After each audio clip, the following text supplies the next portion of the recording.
Okay. Okay. Magandang hapon sa lahat. This is Justin Talk News PH.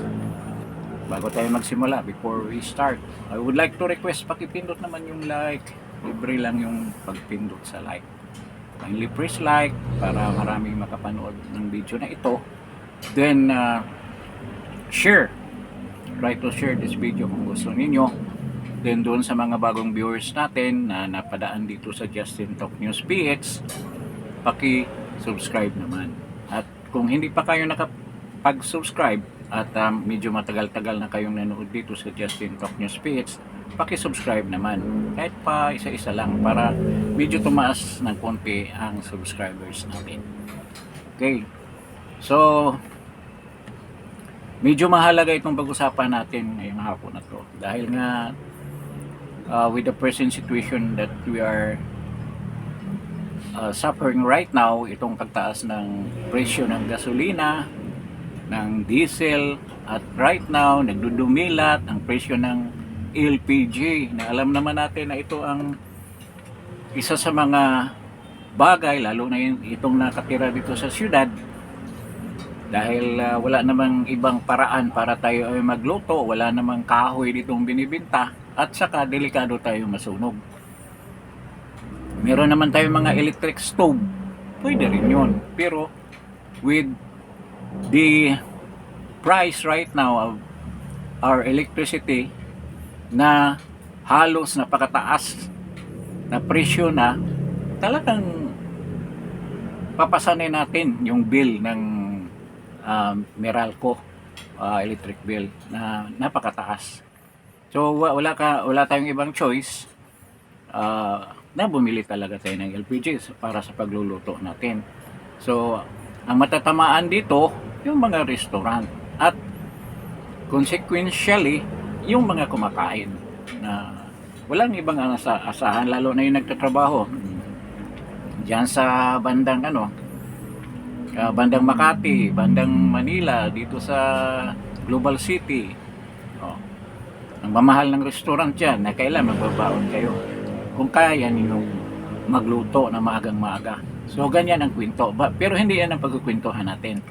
Itong ginawa or palabas ni BBM, particularly sa Department of Energy, at kasama dito yung Foreign Affairs, na nakakatawa yung ginawa nila, na parang nagpa-panic mood na sila eh.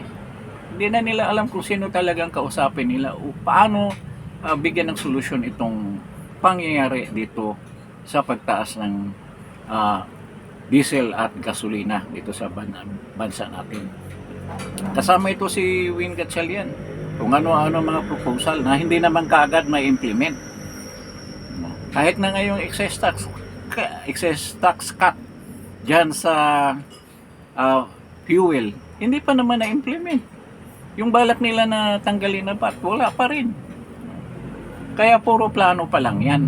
Yung protect ba yung pangalan ng committee nila? Protect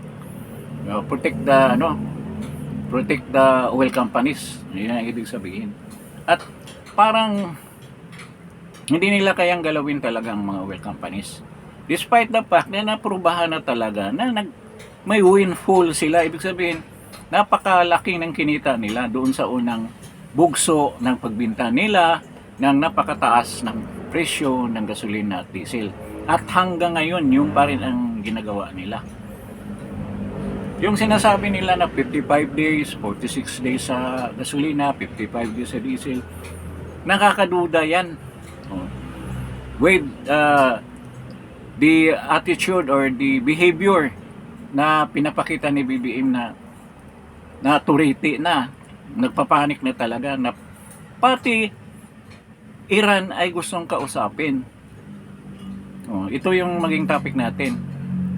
Pati Iran, na kalaban ngayon ng Israel at saka US, ay gusto niyang kausapin para daw i-lift yung paging hostile ng kanilang barko. Ng barko ng Petron yan. Siguradong Petron lang ang magdala niyan para sa Petron. Dahil ang petrol lang ang may refinery. So, i-lift daw yung pagiging host. Kinausap nila yung ambasador ng Iran. Nakakatawa. Pero ito, hindi ko, lalo na yung taga-DFA, alam nila na napaka-imposible ng sinasabi nila. Alam nila. So, purely optics lang yan. Optics lang yan. Pakitang tao lang na may ginagawa sila. Sabihin ko sa inyo, bakit optics lang yan? Pati yung mga sinasabi nilang Russian oil, na may parating daw may dumating daw si Ramon Ang, na hindi nga ma-confirm kung talagang galing ng Russia. Sa mainstream media lang pinalabas. At kung tanungin mo si Ramon Ang, hindi, ayaw niya sumagot kung saan galing yung oil na yan. So nakakaduda, di ba? Malamang yan, galing din sa Middle East na matagal na nilang in-order at ngayon lang dumating. Hindi ako maniwala na galing sa Russia yan. Meron daw anong pangalan ng barko na yun na dumating na parang hindi naman Russian name ang dumating. Hindi naman flag. Siyempre, mga super tanker naman. Hindi naman talaga nakapangalan kung saan galing yung oil. Yung mga may-ari ng oil company, yung tanker na yan, doon yan pinarehistro kung saan man yan. Saan, taga saan, anong nationality. So, yung ito nga, balikan natin itong tungkol sa Iran na humihingi daw ng permiso itong DFA at ang DOA, siyempre sa utos ni BBM na maghanap ng paraan para talaga magkaroon ng oil, na nag-offer na nga ang US na bumili kayo sa amin ng oil, ang daming oil namin dito. Yung sinabi pa nga ni President Trump, 350 million barrels ang in-expect nila within this week, within this month of April na darating galing ng Venezuela. At meron na silang pre-nasis na almost, yung una 40, ngayon 120 million barrels of crude oil na pinaprocess dyan sa New Orleans, sa Louisiana. Dyan na pinaprocess. Yung Texas Oil, ang isa sa mga nag-process dyan sa may Houston, Texas. So, meron doong mabilhan. Ang problema, may pera, sabagay, may pera naman ng mga oil companies, lalo na yung Texaco, na talagang taga-US naman yan. Pero hindi yan bibili ng napakataas na value or presyo ng oil. Siguro yun ang iniwasan nila. Kasi once binta nila ulit yan dito, kasi wala namang refinery yung Texaco at saka Caltex, tinigil na nga nila, mataas ang presyo niyan.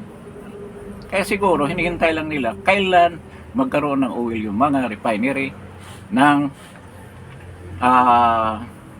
tawag nito, yung China, para dyan sila kukuha, o Japan, or South Korea. Pero itong Japan nagsasabi na hindi sila mag-export na anymore right now dahil napaka-tight na ng energy reserve nila, particularly dyan sa diesel at gasolina. So, wala talaga tayong mahanap. Kaya nga, ito na yung pinaka desperate move na pati Iran kausapin natin. Alam ba natin na hindi yan posible?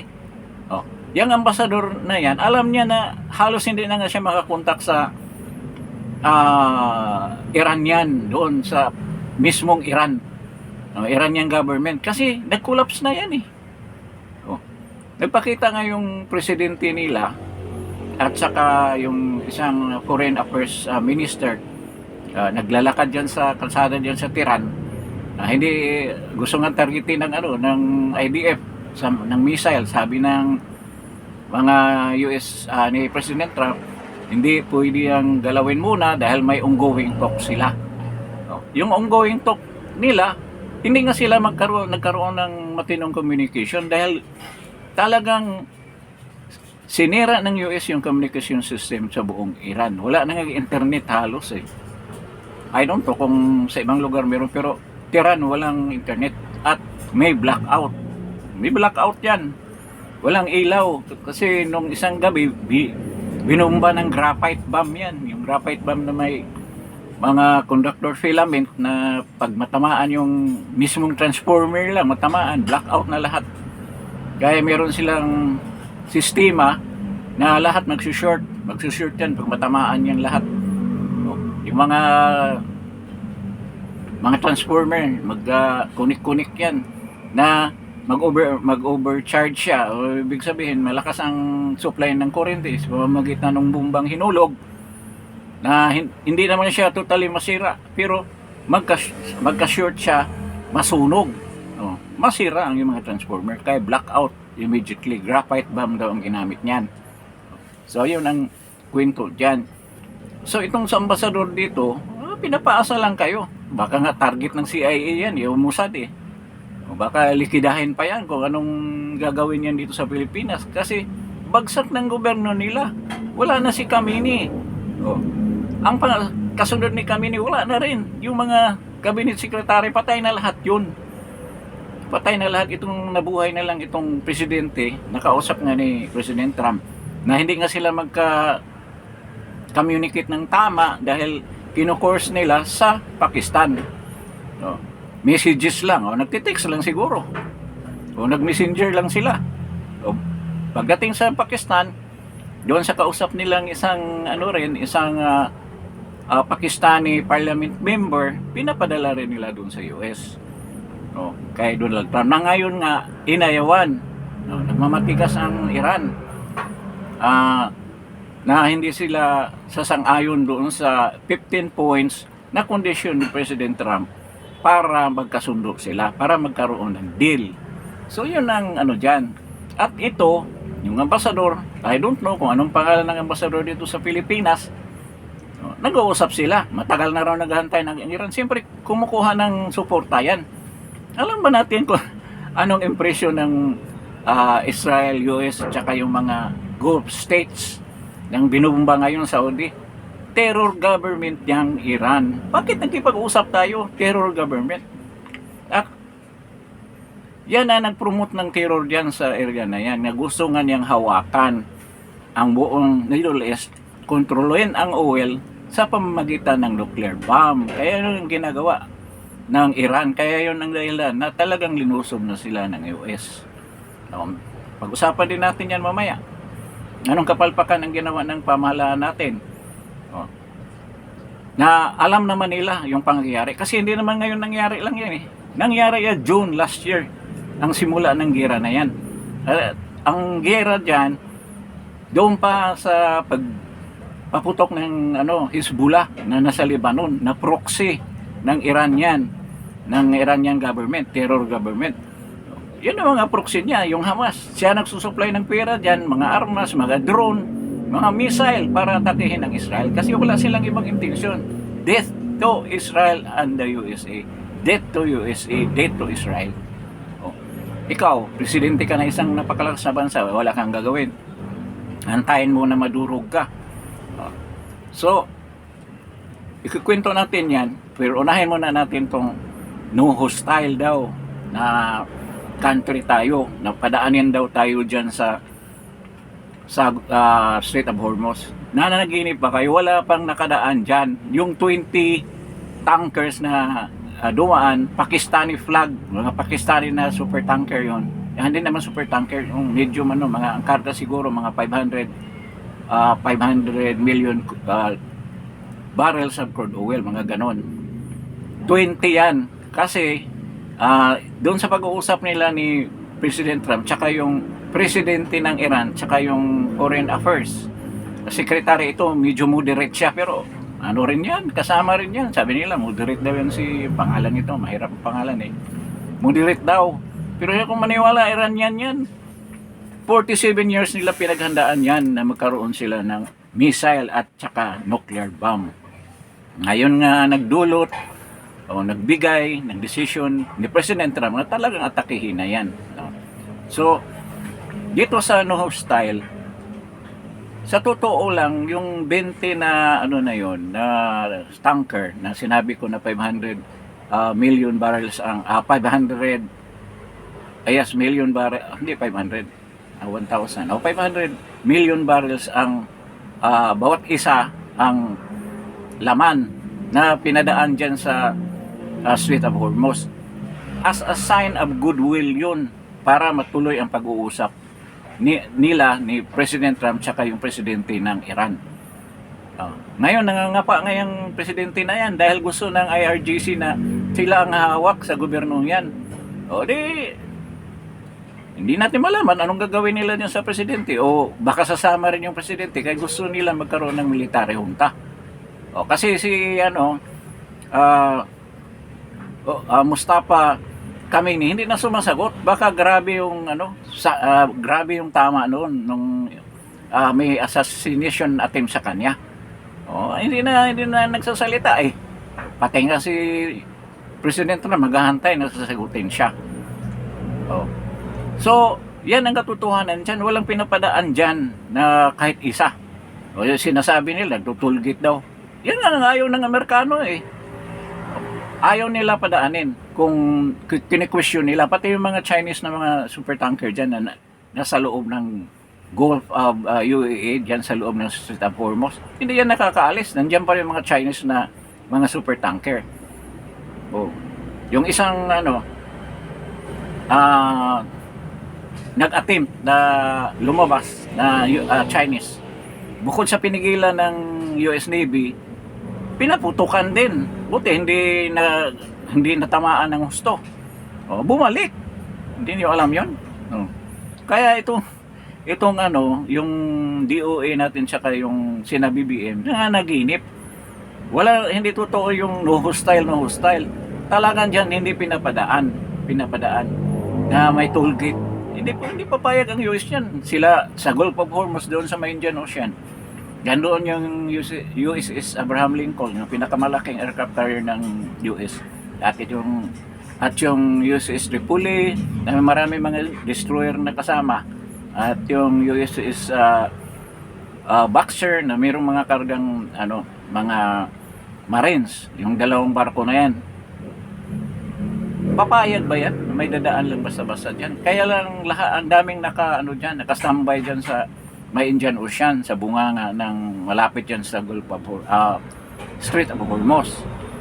Ngayon, maraming ang kaya wala nga, hindi nga totoo yung sinasabi nila na kakausapin naman ng Iran para hindi galawin yung mga intended delivery ng mga tanker na may kargang oil papunta ng Pilipinas na order ng Petronian. Hindi yan mangyari. Ulitin ko, itong ambasador na to, walang koneksyon, wala nang communication yan dyan sa Iran. Hindi na niya alam kung ano nangyari sa Iran. Siguro may tumatawag-tawag sa kanya, pero yun ang sitwasyon ng Iran ngayon. Talagang sa military side, wala na sila. Wala nang makapaputok man sila ng missile, pa isa-isa, dalawa, at madaling matunton ng mga Israeli Defense Force na pinapaliparan kaagad ng F-35, ng Lightning II na napaka high-tech na mga fighter jets. Nakikita agad yung mga launchers nila. Kaya pinapasubugan, kaya almost 95% na mawala na yung mga missile sites nila. Halos nga maubusan na ng target yung IDF saka yung US Air Force. At ngayon, anong sinira nila? Yung mga pagawaan ng makina, pagawaan ng chemical plant para diyan sa fuel diyan sa mga missile. Pati nga yung planning kung RD, Research and Development, na nandyan sa isang university diyan sa Tehran, pinasabog nila yung laboratory. Ewan ko kung may mga kasamang tao doon sa loob. Lahat, yung mga gamit sa paggawa ng drone, lahat niyan, hinahanap, madali lang sila makahanap dahil lang dami nilang mga agent na nandyan sa ground mismo sa Tehran. Marami silang spy dyan, yan ang nagtuturo. Kaya nga, naubos yung mga parliament members ng Iran dahil nga, merong mga agent dyan na nagbibigay ng direksyon kung saan tirahin. Kung ma-confirm na yan ang gagawin nila, paputukan na ng missile. Kaya si Khamenei, yung pangalawang batch na kapalit niya, yun din. Yung pangatlong anak niya, nadali din. Ito ngayon, swerte lang yung presidente na yan. pero kung matigil yung pag-uusap na yan, sigurado madadali yan. Kasi sabi ng Israeli Defense Force, alam na namin kung nasaan niya. Alam na kung saan ang bahay, saan nagtatago yan, anong bunker ang tinataguan yan. Nakita mo yung kumpiyansa, yung IRGC commander. Pati yung commander ng naval fleet nila. Wala naman silang naval fleet lang. 24 ang mga high-tech nilang mga barko. Lubog lahat yung sa Navy ng Iran. So, makita natin gaano ka galing, gaano ka systematic, gaano ka strategic ang ginawa ng US Air Force at itong mismong gobyerno ni President Trump kung paano ganyang kabilis, 34th day, ganyan na, halos wala nang kalaban, wala na lahat. Wala na silang communication, wala na paano gumawa ng missile. Maraming ang mga missile city, yung hinuhukay ng ilang taon ng Iran doon, napakalalim. Akala nila hindi kayanin ng bomba ng US. Paano hindi kayanin? Isang toniladang bomba ihulog niyan. Talagang sabog pa rin kahit ano kalalim. No? Ganyan ang technology na ginagamit ng US. Kaya yung nandoon sa loob ng mga missile city, nandoon akala nila, kumpiyansa sila, dalang kapal ng simento ang 90 feet below ground, pero yan napasok pa rin ng bomba, bagsak lahat kayo mga tao doon sa loob, wala nang hangin, wala nang entrance, nakulong na doon, wala nang pagkain, patay na sila doon sa loob lahat. O ganyan ginagawa ng Amerikano. So ngayon ito nga naka stand still yung Strait of Hormuz at meron akong opinion bakit ang tagal mag-decide ni President Trump. Hindi lang yun dahilan na nag-uusap sila yung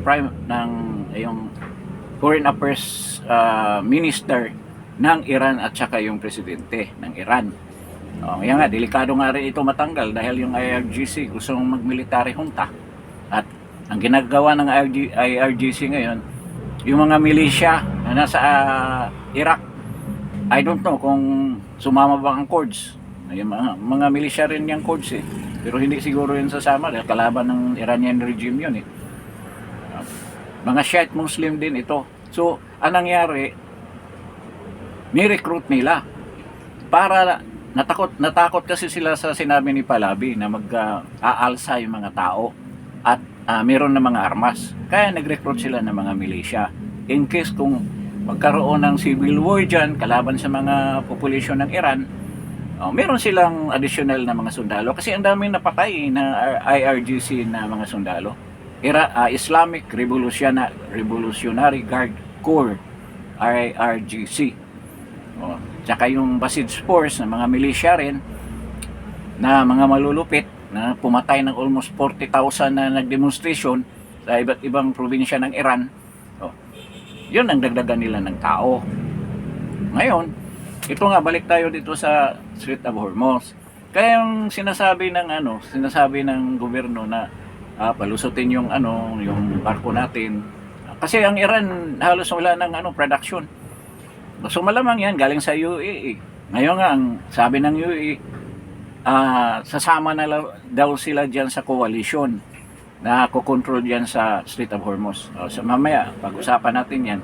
Ngayon, kaya, ang ibig sabihin, kung merong barko dyan ng Petron na nakukulong dyan, siguro maglalagay sila ng 2 million. Yan ang hinihingi ng mga IRGC dyan sa Strait of Hormuz na hindi naman ako maniwala na kaya nilang gagawin yan. Kasi ngayon naglilinis na dyan So sinimula na ng tawag nito, Apache helicopter dyan, UH-64, yun ang code ng Apache helicopter. Na yung mga maliliit na mga speedboat dyan na may karga na missile, yung panakot nila dyan sa mga tanker, pinasabog na yung mga yan. Dinahandahan nila.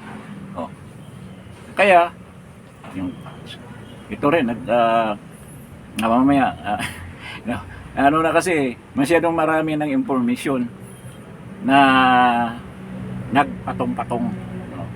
So, hindi yan mangyari na padaanin. Tsaka wala nang power yung ambassador dito sa Pilipinas.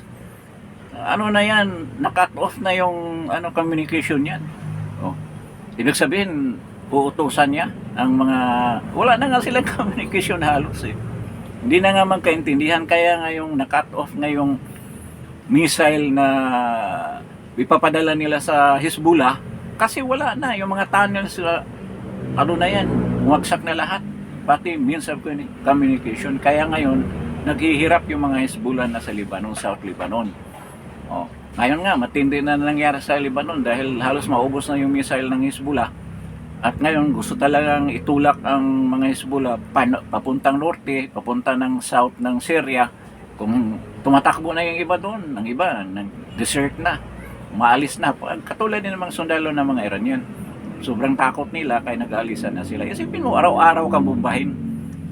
Buti kung mga ordinaryong bomba, 2,000 pounds bomb, ganyan. Talaga, manginginay ka sa takot. Ngayon, ito nga, ang Strait of Hormuz, ang mangyayari dyan, kasi ito si President Trump, sinabi niya, kung hindi namin kailangan ang Strait of Hormuz, yun ang sinasabi niya. Kasi hindi naman kami kumukuha ng oil dyan eh. Marami kaming oil. Sa Venezuela na lang, may oil kami. May sarili rin kami mga oil mills hanggang Alaska. Napakalaki ng oil mill nila sa Alaska, refineries.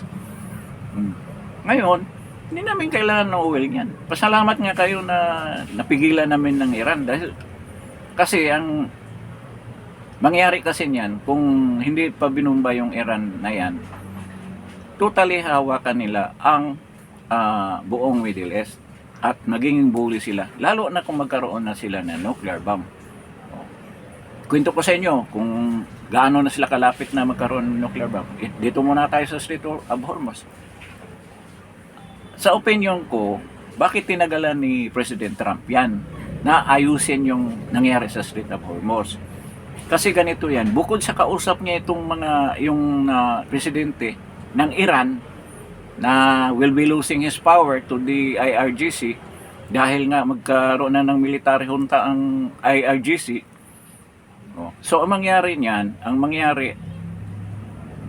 gusto ni President Trump na ang kikilos dyan, yung coalition ng mga nation, kasama na yung NATO, mga member ng NATO, hindi naman sila sumama sa gera.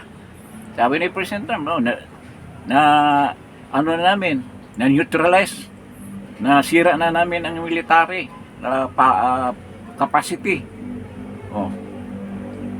Capacity to strike back ng Iran. Wala na silang paraan na lumaban. With regards to the problem of the Strait of Hormuz, dahil kayo ang kumukuha ng ng oil, kayo ang magsusolve niyan. Kayo ang niyan. Kailangan may initiative na maging swift na ang pagdaan ng mga barko ninyo diyan sa strait na yan. So, nagbigay siya ng 10 days na ultimatum sa President Trump. Si Starmer nagsasabi na marami na siyang kausap. Isipin mo yan, ang France ayaw pumayag na dadaan man lang overflight sa territory niya ang mga eroplano ng US. Isipin mo, anong tulong ng US nito? Sila nagbibigay ng malaking pera yan para protektahan lang kayo. So, sabi pa nga nito, since World War II. So, kaya nga, kumpiyansa yung mga European countries. Hindi sila ang nagbabantay dyan sa security na hindi sila lusubin ng Russia. Kaya, yumaman sila ng husto dahil nga wala silang defense spending. Gusto ni President Trump na kung anong GDP ninyo, 5% kailangan gastusin ninyo yan. Pero ang hindi sumunod itong Spain na 0.2 lang yata, naging 0.5. Ganyan lang ang spending niya kasi umaasa siya sa Amerikano nandiyan ngayon ang Spain na naging anti-Semitic pa. Ayaw ng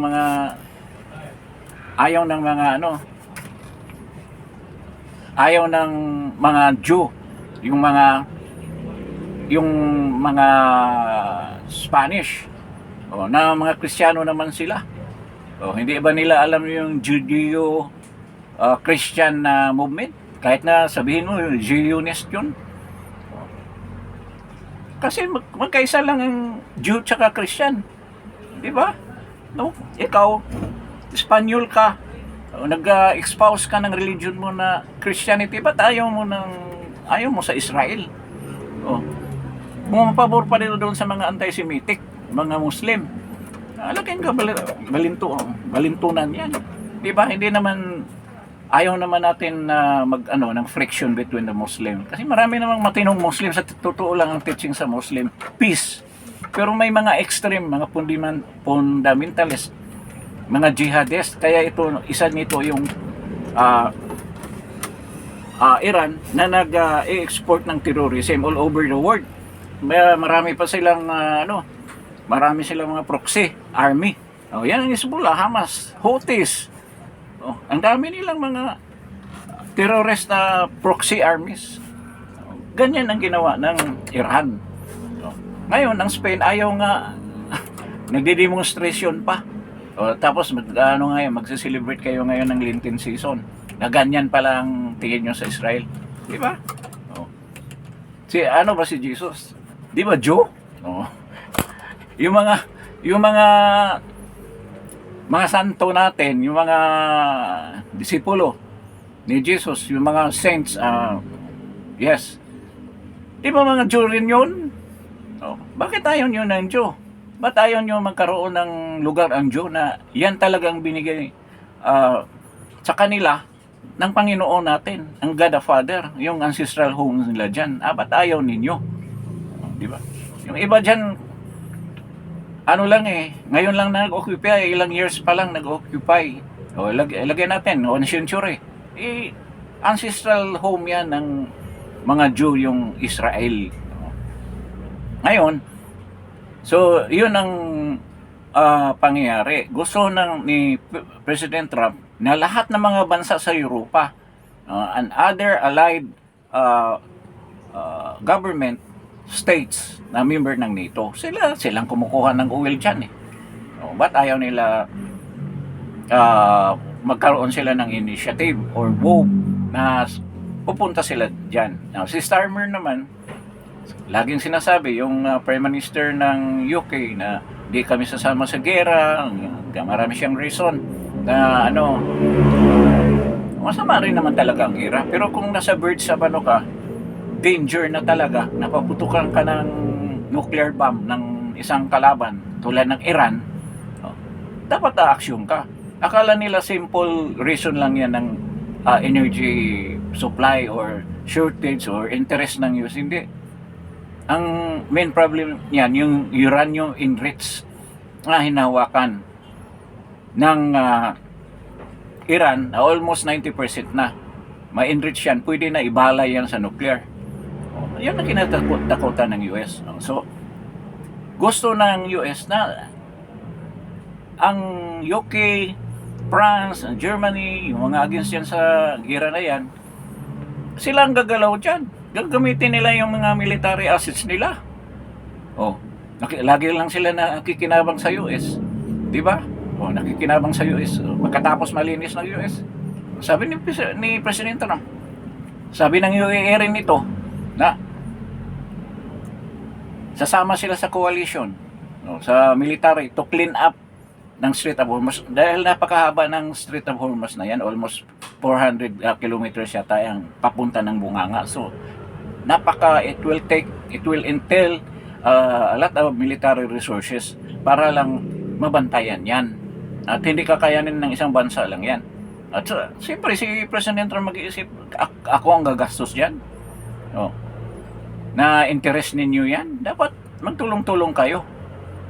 Ngayon kasi maraming nagsasabi ay dapat nakipag-peace talk na lang. So babalik tayo sa sitwasyon na hawak ng Iran yung Strait of Hormuz. So yan din ang gagawin nila. Siguro kung hindi sirain lahat ni President Trump, yung mga missile, lahat, capability nila to produce drones, missile, ICBMs, babalik ang sitwasyon na yan, at grabe pa. Lalo na kung kaya na nilang makagawa ng nuclear bomb, at kaya na. Dahil ang daming tumulong sa kanya. North Korea tumutulong yan. With regards to the technology, meron na sila. Almost 40 years sila na pinaplano nila yan. Kaya capable na sila na gumawa ng nuclear bomb. At yan ang reason ni President Trump na paulit-ulit niyang sinabi. At ngayon, hindi pa nga na-extract yung uranium na nandyan sa istahan. Ang ginawa ng US, mamaya, ikat ko lang muna ang sasabihin ko. So, balik tayo dito sa Strait of Hormuz. So, dapat yung coalition na yung hindi sumama sa kanila sa gira, ang maglilinis dyan.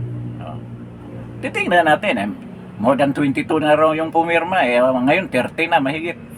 I don't know kung magkasama ba dito ang UK o dyan sa parang kasama ang UK dyan pero I don't know kung kailan sila action o dyan, kailan nila i-implement dyan, kung kaya ba talaga nila. Ngayon, dito naman tayo sa side ni President Trump. Ano ko lang ni Lacson, yung mga Senator Lacson natin sa Pilipinas, sinasabi kasi niya, kasalanan ni Trump niya dahil binumba ang Iran. Parang walang reason. Alam ko matalino naman si Lacson military pa siya di ba? PMS siya, alam niya yung geopolitical condition dyan, kung anong scenario, mga situation dyan sa gira na yan, kung paano nagsimula. Paano nagsimula? Itong mga statement ni Lacson, ginagawa ni BBM, optics lang yung kay BBM. Ito kay Lacson naman, diversion lang, i-divert niya ang issue. Gusto niya, sisihin natin si President Trump dito sa oil na yan para hindi masisi ang pamahalaan natin sa kawalang bahala, walang preparation, walang long-term planning with regards to energy reserves natin. Kasi sa totoo lang, nung binumba, ito nangyari nga yan dahil nalaman ng Mossad na meron na-enrich na uranium yung isang site, nuclear site, na ayaw nga magpa-imbestiga sa atomic energy, anong tawag? International Atomic Commission ba yun? Ayaw magpa-imbestiga ng Iran.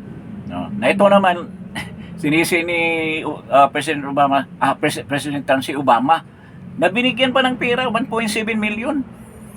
billion, para lang magkaroon, pipirma lang sa nuclear deal sila, na ultimately, kukontrolin na nila ang production ng nuclear bomb or nuclear energy dyan sa Iran, na hindi naman tinupad ng mga Iranian. At ngayon, hindi na pirmahan yung deal na yan Nagbigay ng pera, lalong yumaman ng mga Iranian, na lalong lumago yung teknolohiya niya paano gumawa ng mga missile. Ginamit yung pera galing Amerika. Di ba? So itong ngayon, ang nangyari nung last June pa, 2025, nalaman nga ng Mossad na merong ginawa. They have the attempt to enrich uranium. Ngayon, 60% na daw. O nung panahon na yon, mga May yata yun, 60% na ang pag-enrich nila. Itong sinabi ng na yan, kaling din sa mga Iranian na mga diplomat na nagyayabang sa isang interview. At binirify niya sa mga sources ng Mossad dyan sa loob ng Iran, sa 3 site, totoo nga, 60% na. At in a matter of 15 days, 12 to 15 days, makagawa na, ma-enrich na nila yan to 90%. At itong 90%, pwede ka na gumawa ng bomba. Hindi, sabi nga ng mga Amerikano, what's the reason for you to enrich it into that percentage na 90? So wala ang intention kung hindi gagawin ng bomba, kasi hindi mo naman magamit yan sa nuclear energy.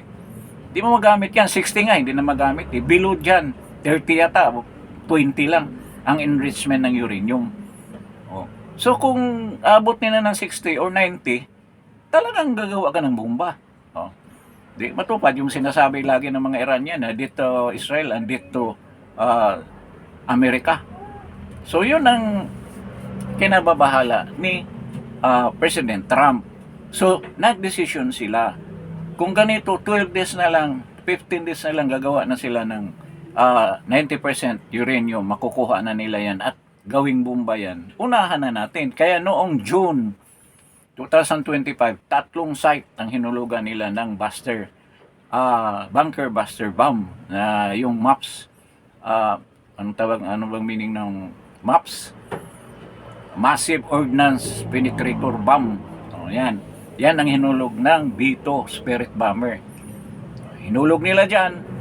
O, di, bumagsak yung tatlong site na yan. Ang pinakamalaki yung sa Istahan. Na nung nakaraang gabi yata, binumbahan din nila ulit. Dahil parang napansin nila na sinimula ng hukayin yung mga uranium na nandoon sa ilalim ng site na yan. Kaya ang ginawa, hinulugan ulit ng bomba. Para kung ano man doon, nakabaon doon, totally hindi na yung makukuha. Pero nga, sabi ng si Pete Hegseth, hindi tayo magkukumpiyansa.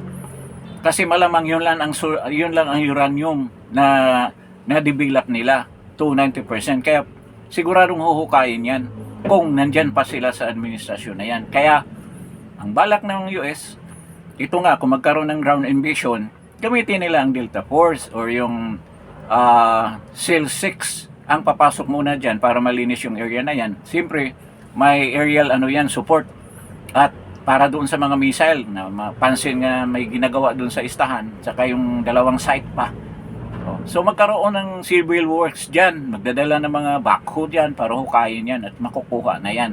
At yan daw ang assurance ng Amerika, kung mahawak na nila yung uranium na yan, na safe na ang situation na hindi na magiging nuclear bomb yan. Alam ni Senator Lacson yan. Gusto lang niyang tabunan yung issue na yan. Parang umatake ang US saka IDF dyan na walang reason. Tulad ng ginawa ni George W. Bush dyan sa Iraq na anong tawag yan? Meron daw bomba for anong tawag yan? Kalimutan ko, weapon of mass destruction. Nawala pala. Ngayon meron talaga eh. Anong masasabi mo dyan? Isipin mo ha, anong sitwasyon kung ngayon lang, may missile lang sila, mga intercontinental ballistic missile. Ang ginawa nila. Yung mga kasusyo nila, yung Qatar, kanilang yan, business partner, pinaputukan pa nila. Yung Bahrain, pinaputukan nila. Oman, pinaputukan. Lalo na yung UAE. At saka Saudi Arabia, talagang pinasabugan nila ng mga intermediate na missile. So ano ibig sabihin? Talagang gusto lang kontrolin ang Middle East. Magiging bully sila dyan. At yan, ayaw ni President Trump ang mangyari at ng Israel. So, yung ang dahilan na binumba nila yung nuclear site dyan sa Istahan, tsaka yung dalawang nuclear site pa. Ngayon, bakit naging ganito na nangyari? Kasi patuloy sila na paputok ng missile papunta ng Israel eh.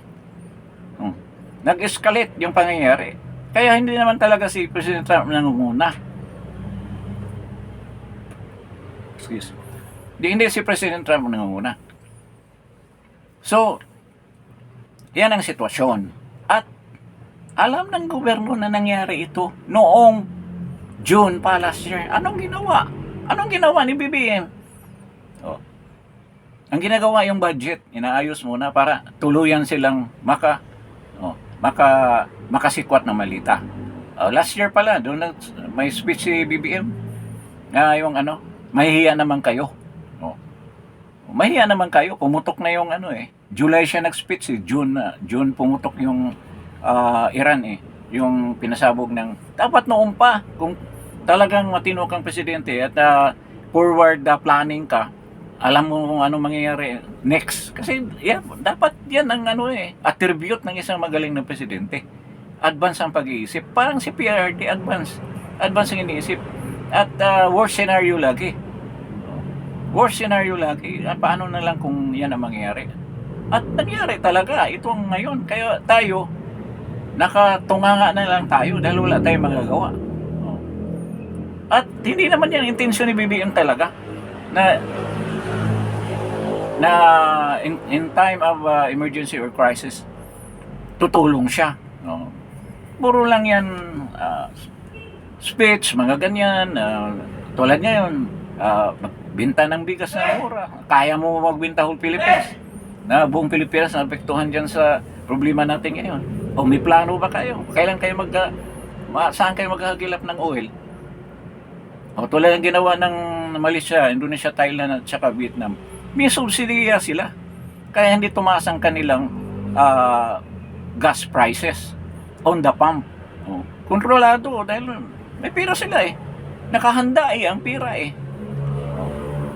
Kaya tayo ngayon, deficit pa ng almost 2 trillion ang budget natin. Ang fiscal natin, planning wala. So, ganyan mangyayari sa atin. Hirap na hirap talaga tayo. At ito, lahat ng mga rhetorics nila dyan, pati ito si Gatchalian, kung anong pinagsasabi, karoon ng rationing. Talagang magkaroon ng rationing. At alam mo ba, nung kapanahon ni Marcos, meron din ganito, yung merong Gulf War din. O nagkaroon din ng rationing, magulo ang rationing. Kasi maraming dayaan dyan. Noon, ginagamit parang coupon. O. Ay ngayon, ang daling gumawa ng coupon na fake. Kasi ang daming printer ngayon na pwedeng gumawa. Ayun ang problema, paano mo i-administer yan? Paano mo implement yan sa mga gasoline station? O, magkagulo lang yan. I-online mo, gagastos ka ng milyon para mag-online lang, para makakuha ka. Napakatagal na paraan yan. No? Pero darating din yan sa atin yung rationing na yan, sigurado. Kaya itong sinasabi nila, walang kasiguraduhan yan, yung 55 days na reserve ng oil, ng diesel, hindi yan, at saka 46 days sa gasolina. Hindi naman fluid yan eh. Kasi araw-araw nababawasan yan. At kahit nasabihin mo yung bagong dating ng kaya ba yun? Ilang million na sa isang, sabi ng DOE, 34 million daw. Sa isang araw, 34 million liters sa isang araw ang konsumo ng Pilipinas sa diesel fuel. Sa yata, nasa 28 o 26 million liters ang consumption natin sa gasolina. Daily yan. O, paano na lang kung wala talagang makuhang oil? Ngayon, wala na talagang makuha. O, nandyan yung PNOC, wala namang ginagawa. O, kung talagang forward thinking pa yung presidente, naisip na niya yan. So, wala namang ibang ginagawa niyan. Kung hindi, mangulimbat ng pera, malita Hindi namang ginagawa. For the last 4 years, wala naman silang ibang ginawa kung hindi lang yan. At ngayon pag-iipit sa mga pagpapahirap doon sa mga kalaban nila sa politika, lalo na si VP Inday Sara. Kasi gusto nila magpatuloy ang gawain nila. At tayong iba, mga Pilipino, naman tayo, wala tayong ginagawa na concrete na action regarding that. Hindi nga tayo nagdi-demonstrate na Purong salita natin tayo na lang yan ng 2028. But daily, nagnanakaw yung mga yan. So, talagang bleeding na yung economy natin. At ultimately talagang babagsak ang economy ng Pilipinas. Lalo na yun, ngayong araw na to, parang 60.70 at maraming mga trader nagsasabi na abutin ng 61 yan bago matapos ang weekend. Nakakatakot, no? Kung ikaw isang exporter, patay ka na sa exchange rate pa lang. So, hindi maganda ang sitwasyon ng Pilipinas. Tingnan mo ngayon, bumabiyahe sa mahal na araw. 40% down, sabi ng Inlix at Islix. 40% down compared with last year. Sino pa bang biyahe ganyang halaga, ganyang situation? Kung ikaw may sasakyan ka, pupunta kang saan? Batangas, o doon sa San Juan, Batangas, o dito naman sa may San Rafael, saan ba yung sa Pangasinan, o sa 100 Island, kung saan ka pupunta, dito sa Aurora. Hindi mo nagagawin yan. Sa layo ng mga lugar, magkano ang gagastusin mo dyan? Stay at home ka na lang. Doon sa maka-afford. Pero doon sa mga mahihirap na mamamayan, wala talagang magagawa. Kundi magtitiis lang. Meron mga subsidy. Dapat nang sinusubsidize mo ang gasolina. Nag-ipon ka, pa-compute mo yan ng DOE. Magkano ba ang dapat nating likumin na pera para dyan sa subsidy ng gasolina at diesel? wala nang ang pera eh. Budget nga eh, short ng trillion, 2 trillion daw. So, nakita na natin kung saan papunta ang Pilipinas.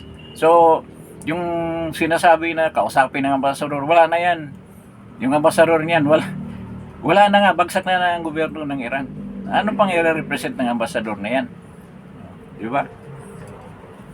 Ngayon nga ang mga problema ng Iran ngayon, yung mga ambasador na yung iba, ang pinaka-option yan, mag-asylum na lang. Babaliktad na lang. Nag-asylum lalo na yung sa ibang mga bansa na may mga Iranian embassies, mag-asylum yan.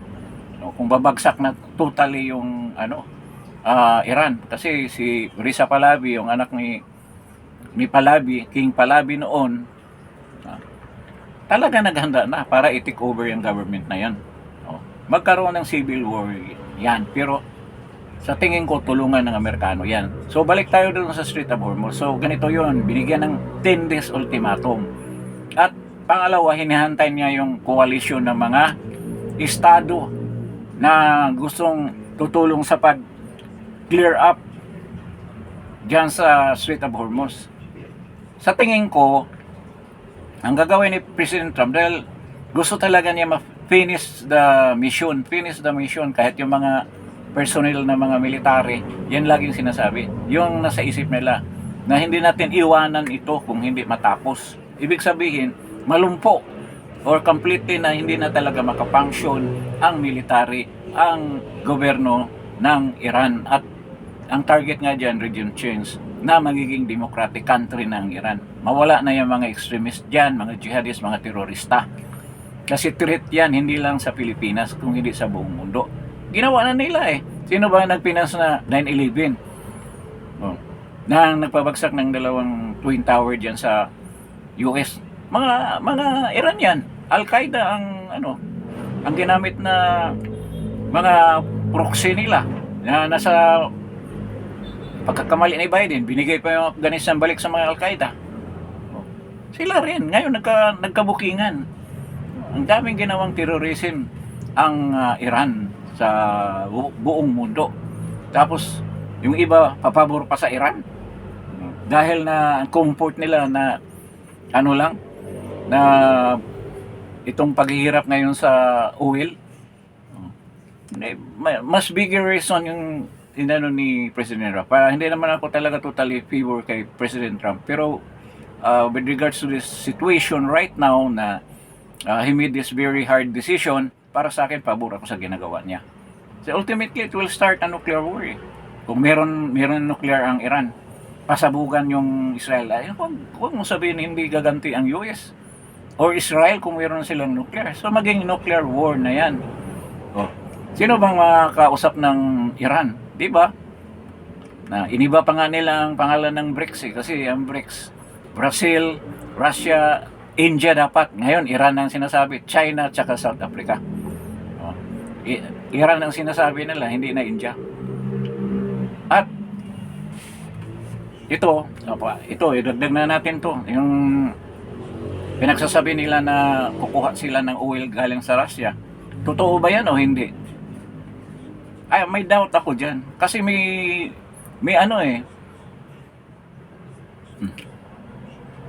excuse me.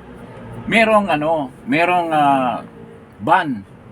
Ang tawag niyan. Merong ban yan. Ang pag-order ng petroleum products from Russia. Pinagbawalan niya ng US. At yung sinabi kaya nga ito isa sa mga reason na hindi talaga masabi kung totoo man na galing ng Russia yung binili ng petron. Hindi niya masasabi kasi bawal yan eh. Pinagbawalan na nga ni President Trump na huwag kayong bumili dyan dahil may gira nga sa Ukraine at gusto namin i-ban ang pag-export ng crude oil galing sa Russia para hindi sila matulong financially at patuloy nila gagawin yung gira dyan sa Ukraine. So yun ang may term kalimutan ko. Ban, hindi ban ang ginagamit eh. Ang tawag niyan? Embargo. No. Oil embargo. So, itong si Modi, Prime Minister ng India, nagsasabi, siyempre kasama niya sa BRICS yung Russia, na doon siya order sa Russia. At sabi ni Trump, hindi mo pwedeng gagawin yan dahil may embargo tayo dyan eh. Sabi ni Modi, kailangan talaga namin ng oil eh, dahil alam mo naman na emerging yung mga industries namin, ang dami naming industries na umaasa lang kami dyan ng kita ng mga exporters namin. Kung hindi, wala kaming oil, hindi magpapaksyon. Sabi ni Trump, okay, may alam mo na anong reason na ayaw namin na kukuha kayo ng oil galing sa Russia. Pero kung gusto mo yan, di ang gagawin natin para naman fair naman yan sa iba na sumusunod yun sa embargo. Lalo yung mga NATO countries, ng embargo yan, kaya hindi sila kumuha na ng oil galing Russia.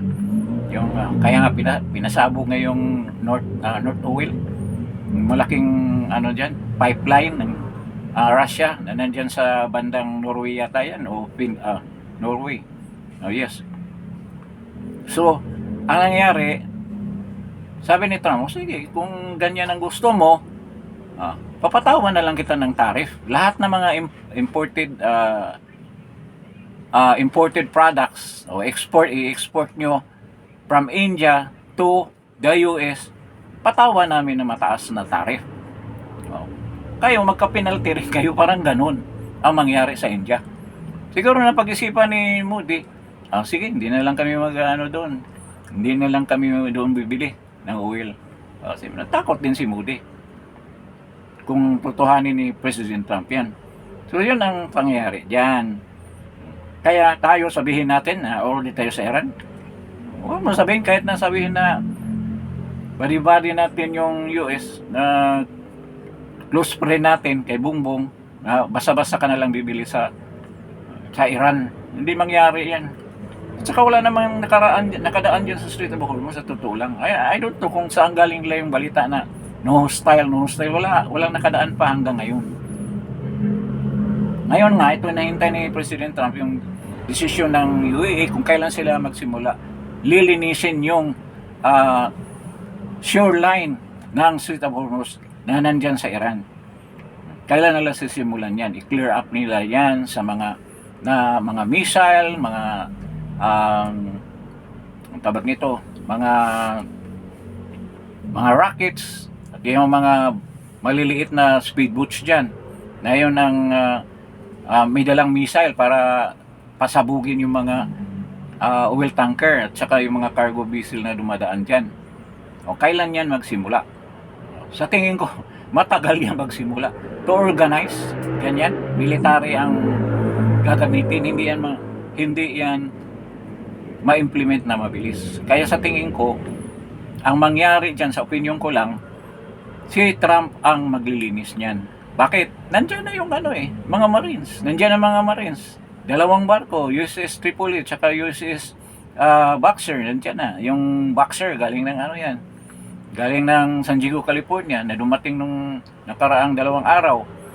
USS Tripoli, matagal na yan, galing na Okinawa, Japan, na merong karga-karga, ululan na mga Marines. Yung 2 barko na yan. At yung pinaka-modern at pinakamalaking aircraft carrier na Abraham Lincoln, nandyan. Nuclear-powered aircraft carrier ay nandyan ngayon sa Indian Ocean. So nakahanda na sila. Ito, hinantay lang nila kung kailan umakto ang itong coalition na sabihin sila ang gagawa dyan. Kaya ang mangyari niyan, pasukin na Amerikano yan. Nandiyan na rin yung 82nd Airborne, nasakay ng George W. Bush. So yun ang mangyayari. Kung pasukin na talaga yung coastline ng Strait of Hormuz. At sigurado ako hindi lang yan hanggang dyan.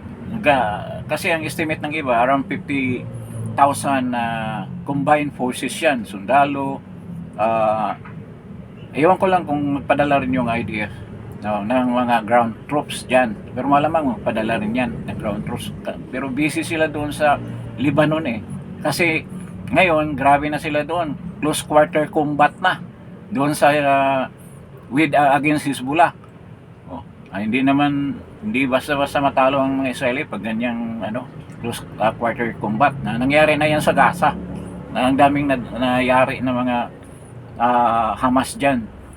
No? Kaya yan ang mangyari diyan. So do makafocus yung armed forces, mga ground troops ng Israel sa Lebanon against sa Hezbollah, at yung mga American troops ay dito sa Iran. Magsisimula sila diyan sa coastline ng Iran. Yung mga balita na Middle Force na raw nasa George W. Bush. Yan papunta ng istahan yan para makuha ngayong uranium na nakabaon. Hindi sila magkumpiyansa, kunin pa rin nila yan. Baka hukayin na naman ng Iran kung ano mangyari, o matagal pa yung regime change, kasi itong ground invasion, ito yung magsimula sa gusto mangyari ni Pahlavi na magkaroon ng regime change dyan. Talagang paalisin na o hirahin na nila yung mga IRGC dyan. So talagang madugo ang mangyari dyan pagdating ng ilang weeks siguro, kung mag-pull out na yung mga Amerikano, magkaroon na madugong dyan, civil war. At hindi naman ako maniwala na basta-basta lang iwanan ng Amerikano yan. May mga advisor yan dyan, tulad na nangyari sa Iraq. Sa bagay, iba naman ng gera sa Iraq dahil yung mga sundalo na Iraqi pabor sa gobyerno, pabor kay Saddam Hussein. Hindi katulad dito na talagang galit na galit sila sa gobyerno. Dahil sa ginawa, 47 years silang pinahirapan. Lahat na pera napunta sa paggawa ng missile, sila na pababayaan. Sa bilyones na kinita ng Iranian government na Islamic Republic of Iran, puro doon sa missile city, yung mga bunker ang ginagawa. Sila gutom. Yan ang katotohanan. Kaya mga tao dyan galit na galit. Ibang yan scenario with regards to what had happened in Iraq. So ngayon, pasukin na ni President Trump yan. At sabihin, tagal ninyo di ba? Sabihin sa NATO, tagal ninyo. Kami, gusto na namin matapos tong issue namin. Actually, 46 weeks ang estimate namin, pero ilang weeks pa lang ito. Ilang weeks ba yung 34 days? Lagay natin, 2 buwan. So ilang weeks? 8 weeks pa lang. Yan, 5 weeks pa lang pala, sinabi nila. Halos matapos na yung mission namin. Kayo, para ma-take over niyo yung Strait of Hormuz, nahirapan kayo. Kami, 6 days lang. 6 weeks lang. Halos matapos na, lumpo na yung Iran. Kung sa gayon, hindi pala ninyo kayang gagawin yan, ako na mag-control ng Iranian oil. Kasi akong naka-clear up niyan eh. Di ba kaya ganyan ang sabihin ni Donald Trump? Malamang gumastos na kami dyan tapos hindi kami makinabang. Yung oil ng Iran, sa amin na yan. Bibigyan din namin yung bagong gobyerno ng Iran yan. Mga new Iranian government. Katulad sa nangyari sa Venezuela, na may share naman sila dyan. Share naman sa kita dyan sa oil. Kami, para wala nang problema dyan, wala nang terrorism na mangyari, hindi na yan ma-hostage ulit ng kung sino man, yung mga Iranian na mga terorista. Na-clear up na namin. Wala kayo kami na maghahawak sa Cards Island kung nandyan yung malalaking refinery ng Iran. Malamang yan ang mangyari. Yung mga si BBM, panay, tsaka yung mga department head niya ng DOA, tsaka kung ano nung pinagawa nagpapanik na lang sila kasi wala na silang maisip anong gagawin naisip din naman nila yung subsidy, sigurado, kaso walang pera dahil pinagnanakaw na ang pera ng Pilipinas. Kaya sa totoo lang, magtatanong kayo kung may mga kilala kayo sa ibang bansa within Southeast Asia, tayo lang ganito kahirap, tayo lang ang ganyang kataas ng gasolina. Sila hindi sila nagpapanik. Tayo sigurado talaga matamaan tayo ng gusto nito. Dahil sa responsibility, walang simpatiya sa kapakanan ng mga ordinaryong Pilipino itong presidente nating bangag. Wala. Nagkaroon na ng resulta. Ito sa tingin ko worse pa sa pandemic ang nangyayari. Swerte nga tayo si President Duterte ang presidente nung kapanahon na ng pandemic. Kasi buong pa siguro ang daming patay. Daming patay sigurado. Maraming casualty ang bansa. So ngayon, ito na ngayon, sabagay wala pang patay, pero later on, makikita yan. Sobrang kahirapan ng mga tao, mahirapan na bumili ng pagkain. Kung hindi ma-resolve yung problema dyan sa Strait of Hormuz.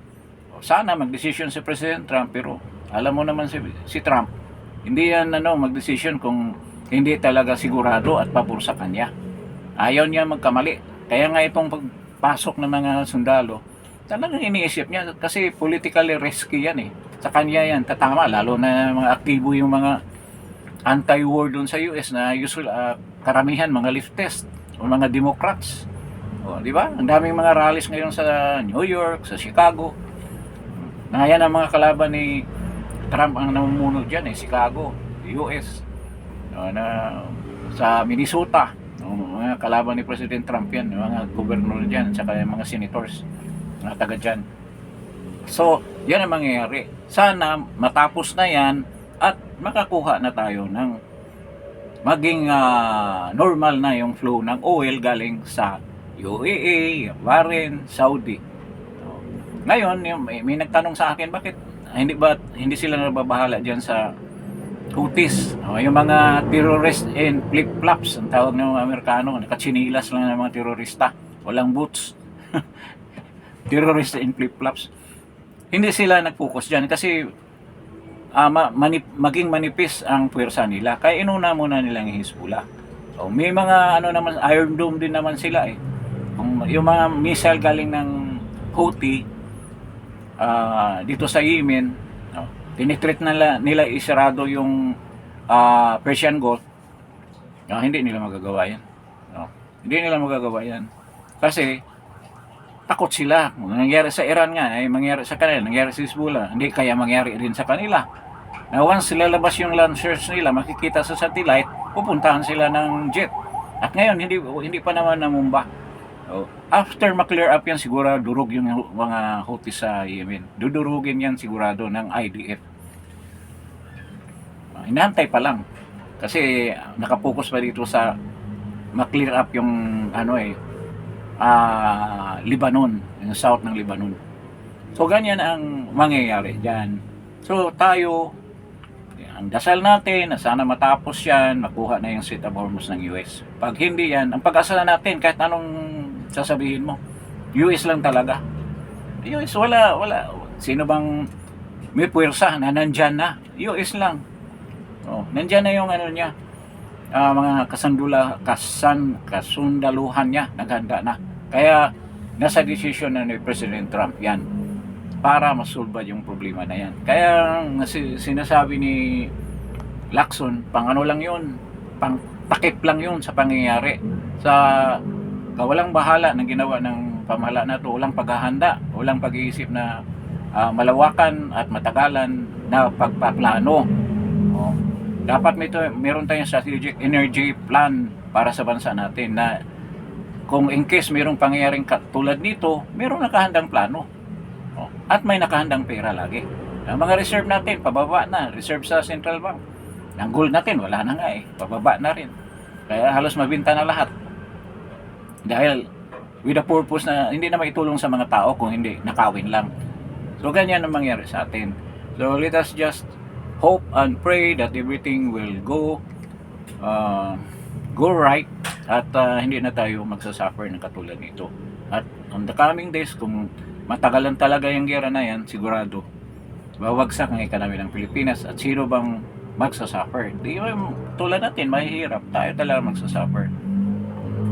Marami daw bigas. Tingnan natin kung anong presyo naman yan.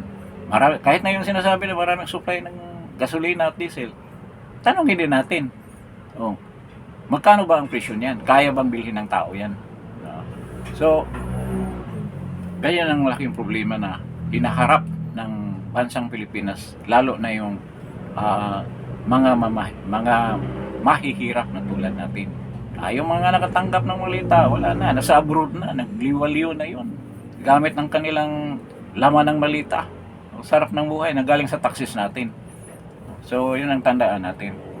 So, siguro, medyo mahaba na itong today is Monday, Thursday, and still nagbablog tayo dahil napaka-importanting topic ito para sa atin, malalaman natin ang katotohanan. Ano. So, hanggang dito na lang. Salamat sa pagdalo ninyo dito sa Justin Talk News page. But before you leave this channel, Justin Talk News page, kindly press like and then share. Then to those who are new to this channel, bagong viewers natin, kindly press subscribe. So maraming salamat at see you in my next vlog, maybe next Saturday, this coming Saturday, because tomorrow is Good Friday. So maglinay-linay tayo, tama ba yung term na yan? At magdasal tayo. We will try to experience the passion of our Lord Jesus Christ. Okay. So, maraming salamat sa inyo at God bless po. Salamat po.